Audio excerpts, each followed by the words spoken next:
Coach Machel Woolery says there are great expectations for World Under-20 Sprint Hurdles silver medalist Alexis James, following news that she has decided to go professional.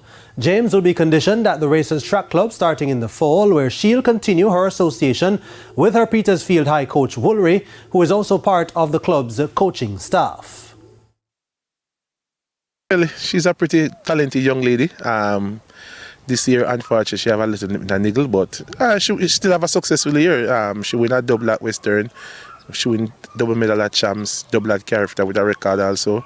We close out the season early for her to get some treatment. But for the upcoming season, we're just taking it step by step. She's one for the future. We expect her to do good things. No, but despite the expectations, Woolery says he's not putting any pressure on the 19-year-old.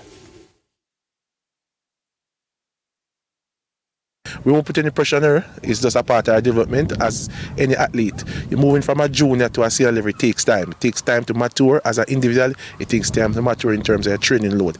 So we just expect her to get healthy and work hard as possible. Now, James's decision to go professional follows a slew of Jamaican teenagers joining the professional ranks, but Coach Woolery says he has no issues with the recent phenomenon. Track and field have a lifespan, and that's a one thing people have to understand. So in terms of track and field talent, you don't have everlasting track and field talent. In terms of academic ability, you can study at any age. Even at 60, 70, you can go back to school and get a master's or a degree.